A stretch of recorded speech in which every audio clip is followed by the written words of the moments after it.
like it a little bit too much. It makes me think of hot, hot, spicy chicken. Right? I might serve you some later if you're lucky. Golly. Happy Halloween, everybody! In honor of the holiday, we will be talking with the Walking Dead creator, Robert Kirkman. And as you all have probably heard, Disney bought Lucasfilm yesterday. We'll be discussing how this could change your lives forever. It's crazy. So what are you doing for Halloween? But I don't know. I don't know. Why didn't you dress up? Well, because I asked if we were dressing up, and they said no, I know. and then you just showed up in this. And That's what happened. So now and I'm going... Why are we not allowed to dress up for Halloween? And they said, well, you can wear that. And I was like, yes, that was my plan all along. Right. And I got this from wardrobe. And you're wearing, I'm sorry. Yeah, no, it's okay. I'm going as the guy who will steal your girlfriend tonight after you spend too much time ogling this girl at a party. Just the nice fella over in the corner who's... Where are you gonna I don't be know. This guy? I can either go, like, there's like a couple street pray? parties, block parties. Oh. To pray? To the parade. Oh, I thought you said that you can go to pray. Every Halloween I go pray. Not that there's anything wrong with that. Or like a friend of mine, friends of mine have little kids, and a lot of kids go over to their house and dress up, and that's always cute, and I like that. Oh, precious. Yeah. Yay. So maybe one of those things. And yourself? Do you have any plans? Yeah, it's my friend's birthday. Yeah, I've just been wearing this all. I literally have been wearing this outfit since like 7 o'clock this morning. But yeah, it's my friend's birthday, so we're all gonna go out and dressed up. Obviously. Yeah. And hit a happy hour or 2 or 3. I don't know. We'll see. We'll see where the night goes. I'll bet you're gonna make some girls really angry. I hope not. No, you will. Okay. You will. No, you have. All right. Great. All right. Time to run down the top things on the web. We're going around the net.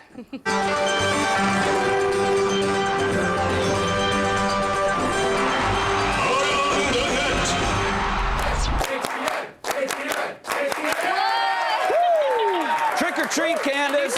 I need Halloween videos, and I need them hard. Fair enough. Yeah, thank you. Okay, I got a question for you. When you want to make the Canadian Royal Mounted Police look like idiots, who are you gonna call? Ghostbusters? Correct. Oh. Wow. Smart ass. Get here. Sorry, sir. Get here.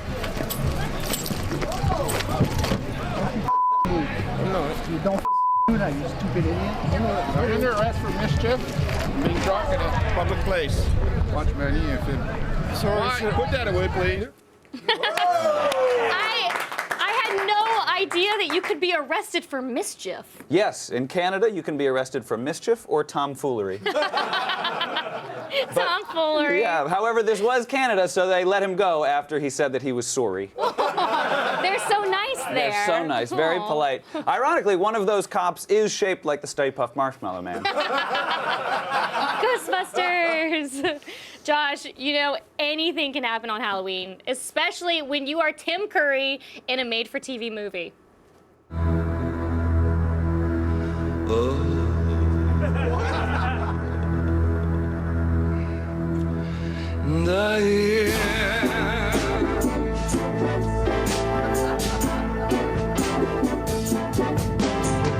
Anything can happen on Halloween. Your dog could turn into a cat. There may be a toad in your bass guitar, or your sister could turn into a bat. Anything can happen on Halloween. It's better than a video. Gremlin's gonna mess up every cassette from London to Idaho. Good. I wonder, what does that vampire suck?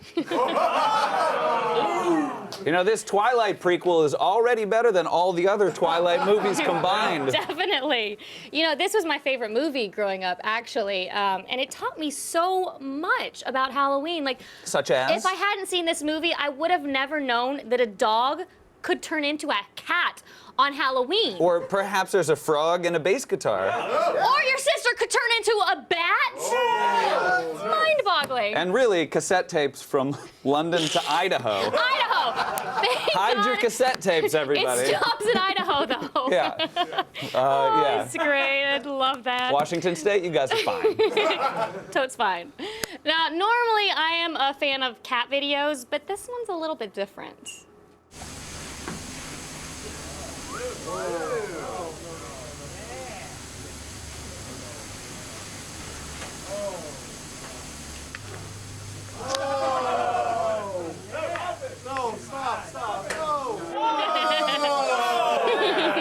I don't like it. I don't like it.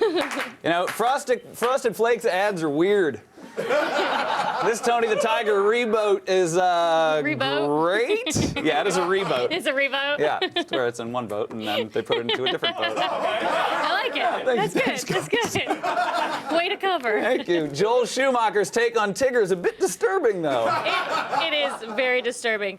I know I'm not supposed to be turned on by animal videos, but that tiger is in really good shape. Yeah, he's in really good shape, but if you hang out with that guy, it would be the worst, like, person to, like, be your wingman. I'm or not your saying boyfriend. I want to hang out with him. Yeah, good, because it would just be like hanging out with someone like this. The worst, just like hang out, be social, like talk to someone. That is really creepy. And make some noise. Real creepy. Yeah. And now, you know what's really scary on Halloween? The weather guy from your local news.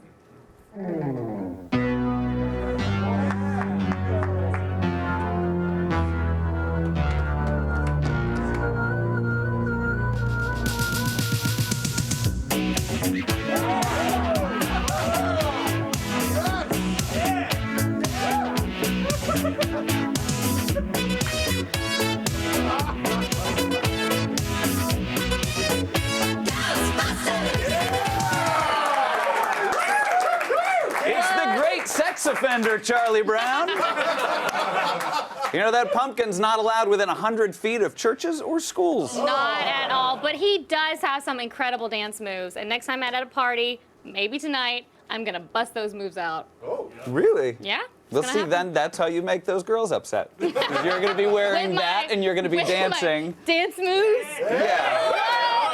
Oh, I know y'all. And girls will be like, isn't that girl an idiot? And their boyfriends will be like, what? They'll be like, yes, she is. Yeah. And finally, it's time for an AOTS classic set to the beat of a Michael McDonald tune. For the second year in a row, here's our favorite So Bad It's Good tribute to the season, Trickin' to the Treat. You don't know me, but I'm a vampire. You look at me like I'm doing the trick or treat. Everyone's a kid when it's Halloween. Tricking it to the treats. Tricking it to the treats. Tricking it to the treats. Lots of spooky Tricking it to the treats. I'm running everywhere. Tricking it to the...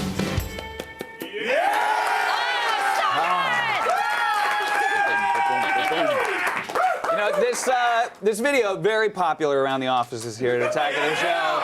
So popular. A little history, it started as a fail. And it has worked its way into people's hearts. It really sticks with you, and all through this week, people have been singing it in the offices, and you can't go around. A lot of the writers, a lot of the producers, you can just hear people sort of shouting out. You. The you. You! So, not yet. Not yet. So in honor of that, I think we should do a Michael McDonald off Oh, I and couldn't see even help myself. who has the best you. You start. You're gonna get crushed here. I know. You! You. You! You. One more. One more? Yeah, you can do it. You! You! Those two. I know, we're on different cameras. You. Who wins? Who wins? Clearly Thank you. Josh wins, and this was my idea. But you definitely win. Yeah, thank you. All right, that's all the Around the Net we have for today. Still ahead, Disney just bought Lucasfilm. Devin Faraci and Jenna Bush will let you know when you can expect to see Goofy in a Darth Vader costume right after this. This portion of Attack of the Show is brought to you by Sony.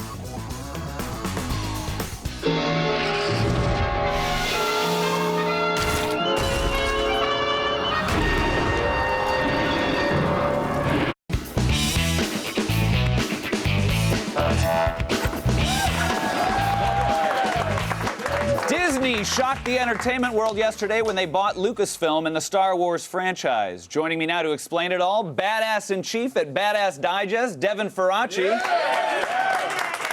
And Girl Meets Lightsaber blogger and the new entertainment editor at Fanhattan, Jenna Bush.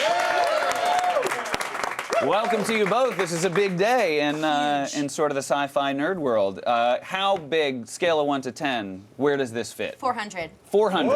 Yeah. No, this seriously, I can't think of movie news that has made me more excited. I might have laughed and freaked out and jumped and threw the cat off my lap and yeah, I brought my lightsaber because it was in my trunk. Right. Just in case. Just in case. Yeah, some people keep jumper cables. Yeah. Who needs jumper cables when you have a lightsaber? That's fair. That's fair. So yeah, huge news. Absolutely. Yeah, and then Devin, like they're saying they want to get a movie out maybe by 2015. Right. Is that realistic? If they began pre-production last week, yeah. I mean, like, it's that tight. I've seen movies go into production with less lead time at this size, but they don't turn out that well.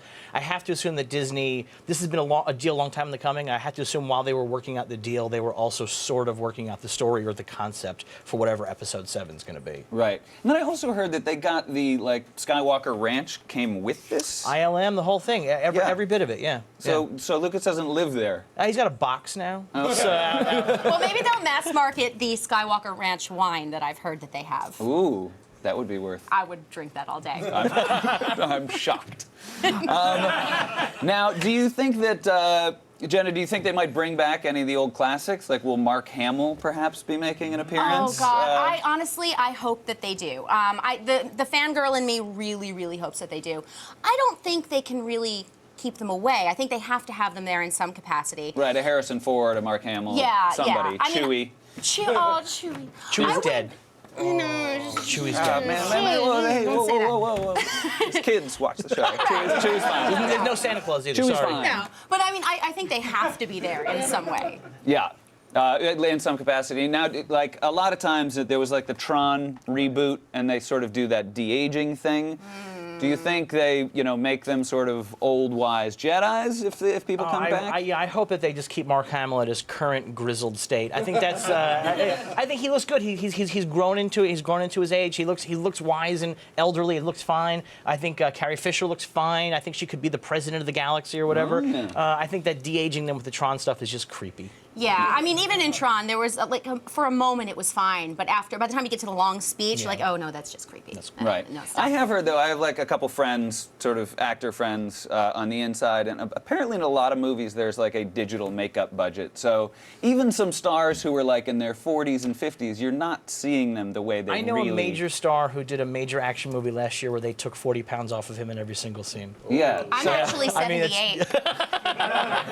70, well, digital. Yeah. All digital. We got hot tech over here at AOTS. Tech AOTS. Yes. There we go. I'm new this week.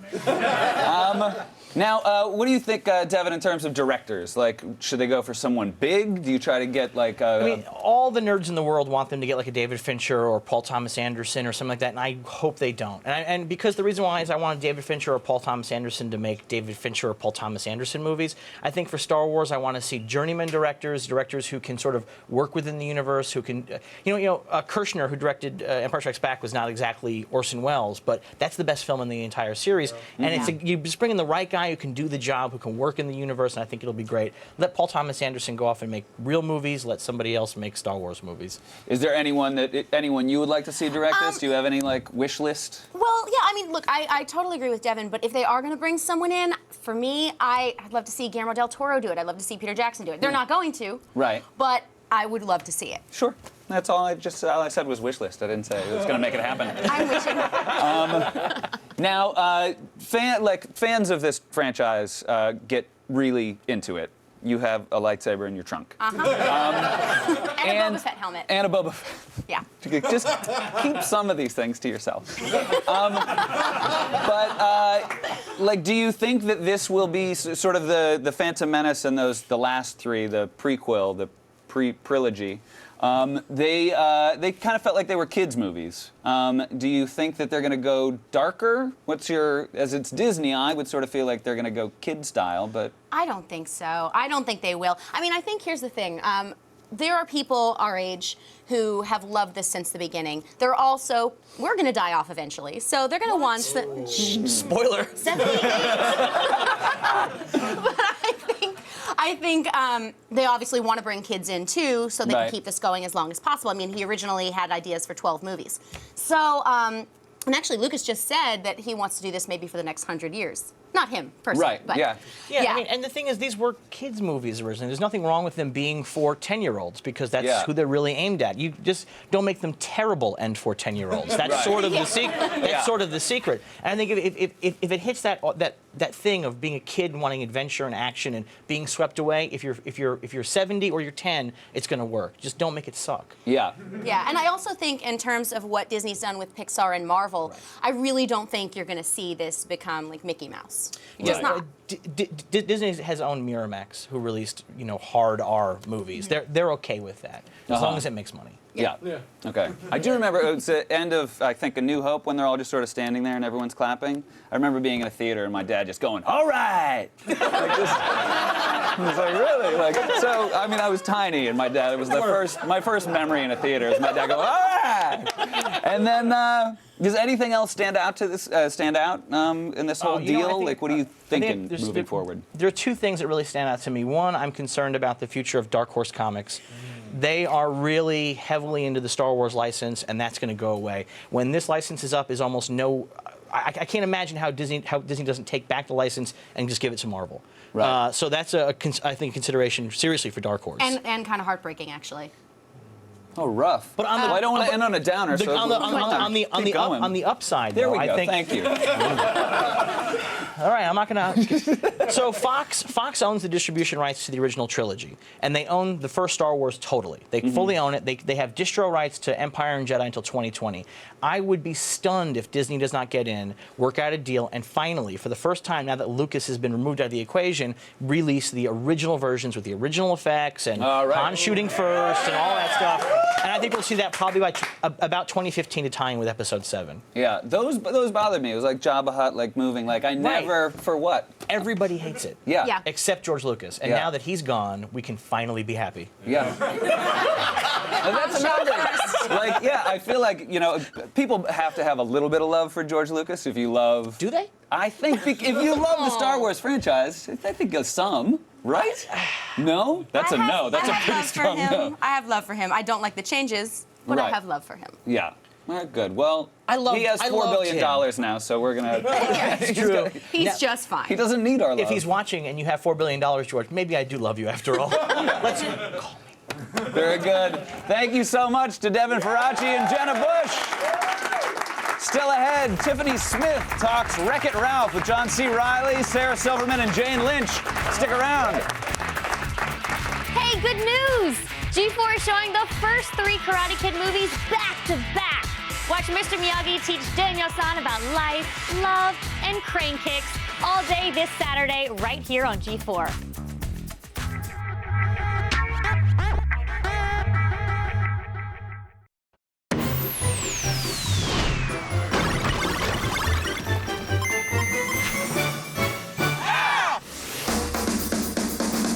With the NBA season tipping off, it's time to get in the game with these 3 baller apps.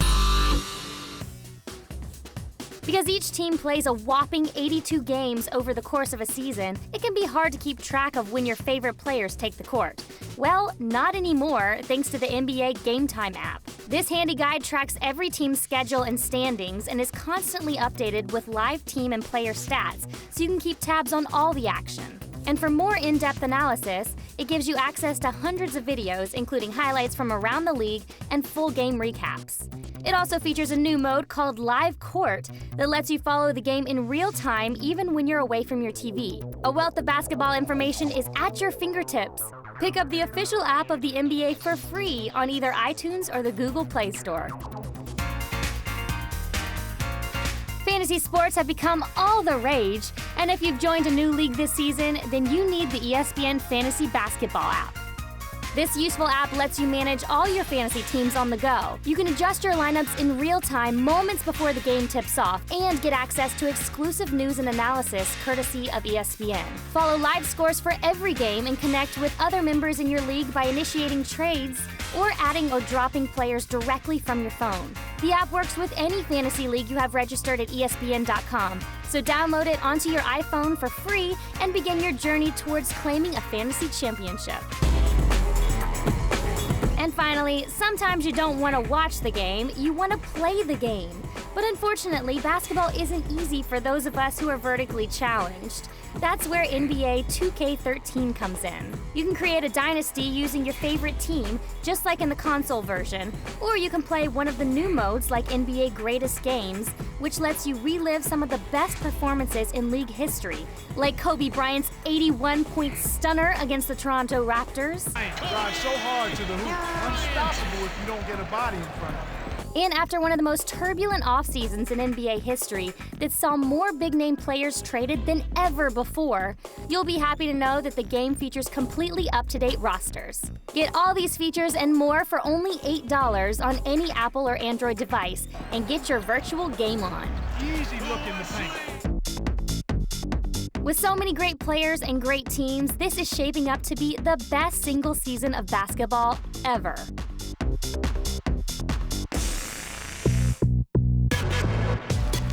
All the news you need to know. Feed.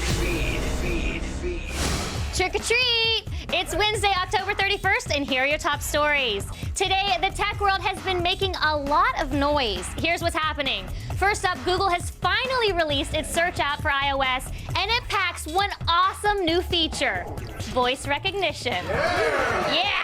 A lot of blogs are calling this an assault on Siri, and they might be right. Google software answers simple questions out loud or quickly taps into Google search to pull up the information you need. For example, if you ask to see a movie trailer, it'll find and play it immediately. Check it out for yourself. Sounds awesome.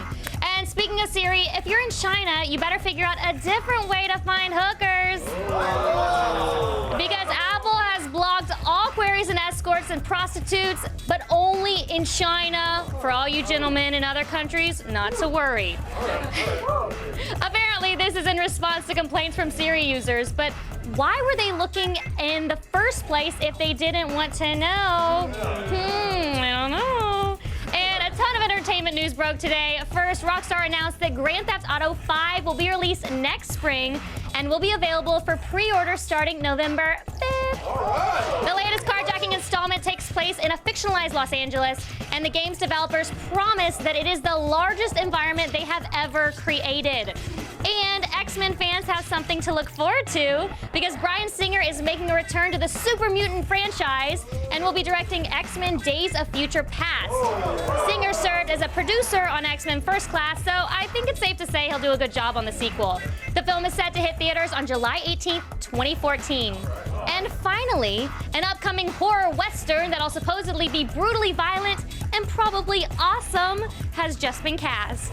The movie, called Bone Tomahawk, follows a sheriff who enlists some help to rescue a group of captives from cave-dwelling cannibals. It'll star Kurt Russell, Peter Sarsgaard, and Jennifer Carpenter. Production is set to begin next year, but no release date has been announced yet. I'm Candace Bailey, and happy Halloween! You've just been fed. And now, we trip into the world of Wreck-It Ralph with John C. Reilly and Sarah Silverman. I'm gonna wreck it! Better hit restart, because the video game avatars have come to life and they want out. In Wreck-It Ralph, gaming's biggest bad guy sets out to become a hero and inadvertently sets a deadly foe on the loose. Rootin' tootin', ready for shooting. First things first, I want to know, hands down, favorite video game growing up was? Space Invaders. Yeah, because that was the first one. That was the big game changer. So do you consider yourself more the quiet words with friends gamer, or the smack-talking, caffeinated online first-person shooter type? I got an old Nintendo 64 and I've been playing GoldenEye all over again. Yes, and that's such a good one. I love talking smack. I was playing my nephew, who's 13, in the game. I'm just like, eat this!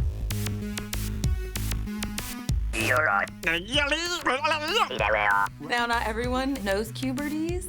So how long did it take you to learn it, and can you tell me how to say where's the bathroom? Where's the bathroom in Cubertese is,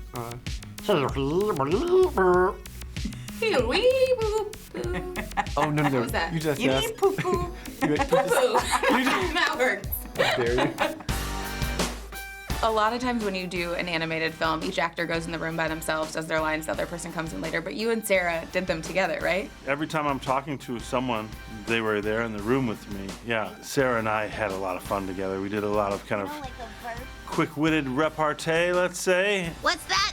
Didn't hear you. Your breath is so bad it made my ears numb. And then to have her there for those more emotional, kind of heartbreaking scenes helped a lot. You know, having someone right there in front of you to react to it. Not leaving you here alone. Did you just go home and do the weirdest voices and faces in front of the mirror to come up with it? I didn't. It was just like instant. What's your name? Just like a younger me, you know, on a higher speed with maybe a little cold. It's a double stripe. Double stripes break, good doy. For you guys, there was a lot of romance going on. What are the rules of inter-game dating? Does age it or is platform taboo. matter? It's kind of taboo. Well, I think the thing is love is the universal language. And, you know, we came from different worlds. Opposites attract. Like, Felix had no idea that this world even existed, much less this character. And so when you're, you know, when this 8-bit guy is stumbling into this, like, high definition, hubba hubba. Do you have any idea what he's saying when he does that? No, but I'm sure it's dirty. It's make your mama's proud time. I love my mama! Were there any characters in the movie that you were like, oh my gosh, we No, spotted them? not for me. I am so out of it. But for you and everybody who sees it, they say, oh my gosh, this character, But also, that character. this is so weird, but even the specific sound effects they got. I don't want to be the bad guy anymore. That sound is so iconic to that video game. I was like, they really nailed that. Power up your life meter and join Wreck-It Ralph on his quest before it's game over. Watch out for headshots.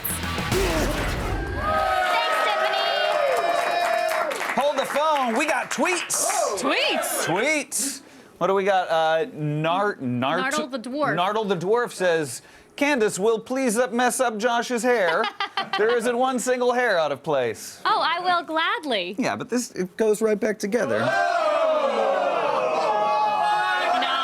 doesn't. Yeah, it does. That's how long it takes to get back together. Oh my gosh. That's silly. Still a bit messed up, but it's Your okay. hair's kind of like Jimmy Neutron. It is like Jimmy Neutron. I was I like looking at it. that to maybe be him for Halloween, but then You I decided to should. go as this. For that tweet, you get one of the actual prop axes from the movie Abraham Lincoln Vampire Hunter. Oh, which is available on Blu-ray and DVD from 20th Century Fox Home Entertainment. We will even throw in a certificate of authenticity so you know that it's not just something we found while clearing out our cubicles. If you want to be a part of the show and end up on our Twitter wall, tweet us at AOTS or use the hashtag AOTS. Stay tuned. Walking Dead mastermind Robert Kirkman will be here right after this. Don't go anywhere. Thank you. The feed is brought to you by Pep Boys. Pep Boys does everything for less. Visit pepboys.com.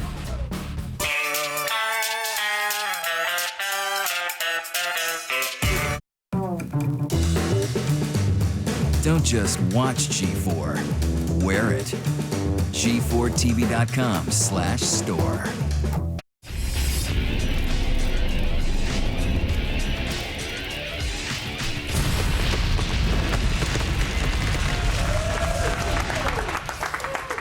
Earlier, Candace sat down for a little zombie talk with Robert Kirkman. Please welcome back Robert Kirkman. Thank you for being here. Thanks for having I always me. love having you here. Oh, well, don't put too much pressure I think on. everyone loves having you here. Yeah. Now, on the last episode of The Walking Dead, you introduced the governor. Yes, I did, yeah. Now, do you enjoy making a character more menacing than the actual zombies themselves? Yeah, I think that, having a human antagonist is really going to make this season have a lot more punch. I think that, we've shown you that zombies are threatening. That's a problem that they're having to deal with. By the third season, they've, kind of gotten a shorthand on, knowing exactly how to deal with that. But now they have to deal with a human threat, something that they can't predict, something that could do literally anything. And I think that, we'll see the governor be, he'll be doing that. The show has diverged from the comic books in some really important ways. Why did you make those changes? To keep myself interested. No, I mean, I'm writing this for the second time, so anytime there's any kind of, new characters added, like Merle or Daryl Dixon, or, new storylines that are thrown in, or changes to the storyline, it makes me more excited, so yeah. Speaking of, I love that Merle is back. Oh, he is definitely. It's so cool! I'm so excited that he's back. We love our Michael Rooker. Any storylines that you think you've improved the second time around? I mean, countless. I mean, there's a lot about the show that I think is, in my opinion, improvements over what I did in the comic. I think, in particular, I really like the way the Shane storyline unfolded over a lot more episodes than it did issues of the comic. And, while there are aspects of the comic where it's like, okay, that was a little bit more jarring and that was a little bit more shocking, the way that we've been able to use hindsight to build up to moments more and make a lot of the things a lot more emotional, I think is really cool. I mean, it's certainly not a case of me looking at the comic book going, I want to improve that. I'm not happy with how that went. I'm happy with how that went. People can still read that comic. I just want to do something different and add to it. Go a different direction. Yeah. On the show, absolutely nobody is safe. You said this, right? True. No one is safe. Anyone can die at any moment. In fact, one of the stars of the show wrote you a very angry letter, I hear, because in the comic book they learned that they were killed off. Do you want to tell us about that? Yeah, I won't say who because I don't want to spoil anything, but I will say that, it was the first time I've killed a comic book character that is currently being portrayed on the show. Everyone else I've killed, I either killed before the show existed or their character died in the comic book before the show came about. And this is a loved character. Yes, and so this was kind of a big deal, and yeah, he wrote a really angry letter. Oh, I said he, so I cut out. Bleep. Whoops. But yeah, it was good getting that reaction. And the thing about this show is that the actors know that they could go at any minute. It's kind of, you don't really buy The Walking Dead, you rent The Walking Dead, I guess is something you could say. But, it is reassuring to them that just because something happened in the comic book series, it doesn't mean that it's going to happen in the show. Something could happen way later in the show, or it could happen way sooner. So they should be on edge, and at all times. There's no indication as to. They must bring you presents every day to work to butter you up. I haven't bought an iPod in a while. Just gonna say. Now, is it strange to walk through the different places that you created in the comic books? Yeah, I mean, seeing the prison, brought to life. I mean, that was stuff drawn by Charlie Adlard in the comic, and being able to actually go in a cell and close the door and sit in there and. It's I like to say it's stupid because that's the only way I can describe it. It's completely indescribable. It's just like this was a comic book page that I looked at 8 years ago, and now I am living in it. Like I don't know what to say. Like it's just a dream weird. come true. Yeah. You create this image, and then all of a sudden you snap your finger, and it's there for you. Well, it's a little bit more involved than snapping a finger. That's what happens in my mind. You say something, and you snap your finger, and it's just done. I'm curious, when you're walking through stores or like searching online, do you ever just like look at random tools and think, that's a zombie killing tool? That's what I would use, or how you'd use it? Yeah, I try not to let it distract me too much, but I have to say, I've been in a hardware store before looking at a pipe wrench going, oh, I can totally put that in the comic or the show or whatever, and people will be with me and they'll just see me, staring blankly at, some kind of mundane item, and they don't know what I'm thinking, but I'm thinking about bashing in skulls. That's awesome. Now, considering you are the master of zombie gore, is your house all decked out for Halloween with like dead bodies all over the place? I would like to say yes, but otherwise it's just going to be a huge disappointment. No, I have young children; they're scared of this stuff. I got some bats. I got some pumpkins. You got some bats. It's extremely tame. Yeah, a couple of jack-o'-lanterns. A skeleton hanging. There's no gore. I do have like a maquette that Greg Nicotero made for me that I keep hidden in the basement so that the kids don't don't damage it. Well, before we go, what is the status of The Walking Dead cutting room floor? When will everyone get to read it? This book. Well, the book is supposed to be something really special. It's all of my handwritten plots for, like 50 issues printed so that you can see them. And there's a lot of story that was left on the cutting room floor, a lot of different events that were supposed to take place that didn't. And I'm trying to compile a bunch of notes to explain like what my shorthand is and really just make it an all-encompassing, like really involved, like really in-depth look at what goes into crafting the story of The Walking Dead. And it's taken a lot longer than I thought it would. So it's been delayed, but I'm hoping to get it wrapped up very soon, and then it should be in stores shortly thereafter. I think it's so cool that you're doing that. Robert Kirkman, thanks a lot. Thank you for coming to visit. You can catch The Walking Dead Sunday nights on AMC. In honor of Halloween, here's another installment of the AOTS classic, Slasher School.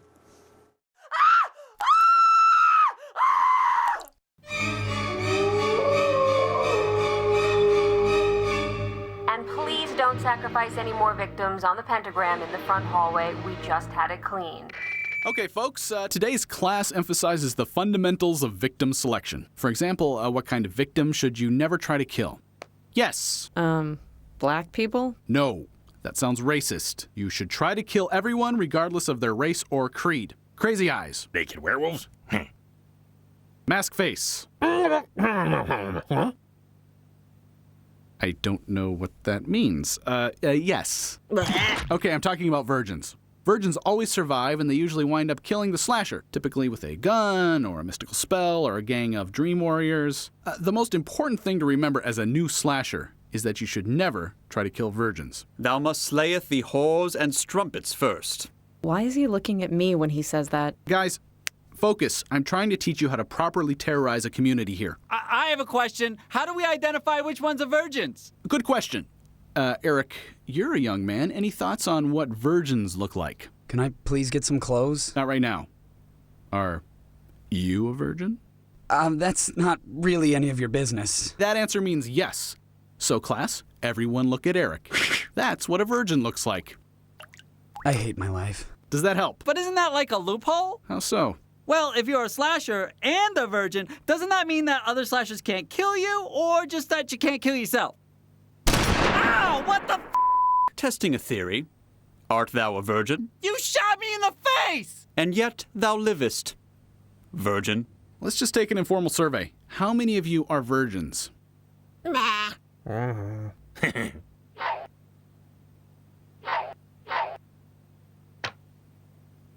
Strumpet. And that explains why you're all filled with homicidal rage.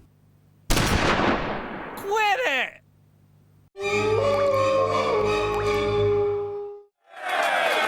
Still ahead, we check out the awesome mural work of artsy Australian couple Dabs Mila. Stick around. Tomorrow on Attack of the Show. Actor Ike Barinholtz will be here live with the latest on the comedy The Mindy Project. Then Jessica Chobot and Alex Albrecht bust out their parkour skills for Assassin's Creed 3. And Sarah Underwood hits up the cast and crew of The Man with the Iron Fists, including RZA and Eli Roth. It's Attack of the Show tomorrow at 7. There are two great tastes that taste great together. Chocolate and peanut butter. Well, yes, that, but I was thinking more along the lines of graffiti and photorealism. Oh. My name's Dabs. And I'm Mila. We're both artists. For most, creating a piece of art is a solitary experience. But this artistic duo of Dabs and Mila proves to be the exception to the rule.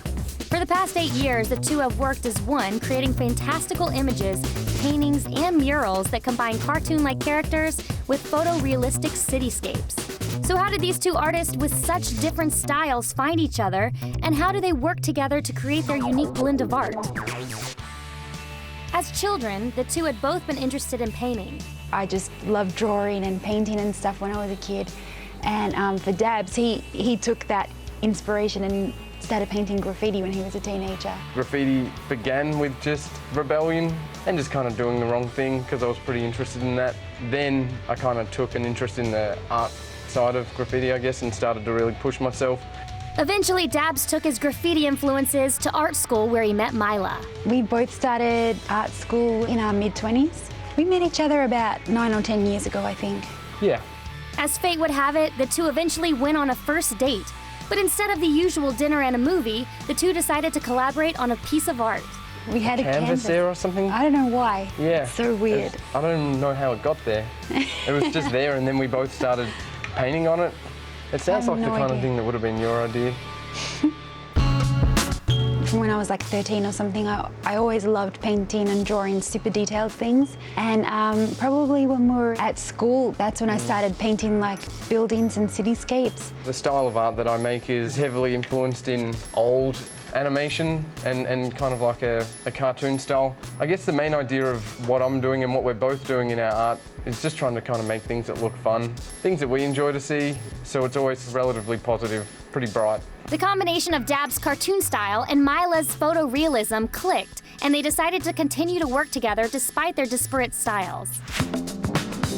In 2009, the two made their way to Los Angeles, making it their permanent home, and shortly got married afterwards. It's kind of sick, but it's kind of awesome at the same time. We don't do anything else except for just paint things. It's either walls or paintings or whatever. It would always begin with us sitting in front of a couple of pieces of paper and just talking and little thumbnails and drawing and throwing things back and forth. And even though each of us has different elements that we add to the painting, we're super familiar with what we both do, and because we studied together, we were taught the same things as well. I guess that helps it work. Their artistic infusion has allowed them to paint on everything from murals and installations to simple paintings. I don't think there is one specific surface that we like to paint on, because we paint on trucks or we paint in installations in galleries, and I don't think I would really be able to say that there's one that we like more. I think that I love that they all exist because it kind of keeps us fresh. As synergized as they are, even they recognize that working together can have its limits. We always have two going at one time because they're not big enough for us both. We tried that and we used to do that, but it was just too squishy, and our brushes would hit each other in the face all the time. I'll start one and Milo will start one, and then just a few like back and forths until it's done. Looking to the future, the couple hopes to be able to continue creating and pushing their craft. we are looking at doing more in the future to continue making larger scale installations. The last couple that we've had, we've really tried to push the boundaries on that, and we have plans in the future to keep on pushing that further. That's a good answer. That's exactly what we want to do. Yeah. And for anyone looking to start with their significant other, just remember, we're in a unique situation that we get to work together. It's awesome because we have like 4 arms to get more stuff done. As an artist, you're working from anything that's in your mind or inspiration to create something. And generally that's something that people just do individually. But if you can make it work, if you do find someone, do it. It's like the best. Thanks, Dabs and Mila. Time for today's epic fail. Does it involve Dabs and Mila?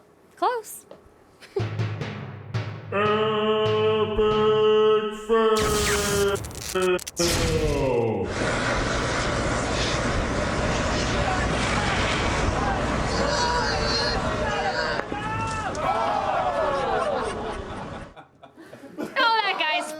He landed on one of the other corpses in the Meadowlands. I thought the fail was just his mustache. I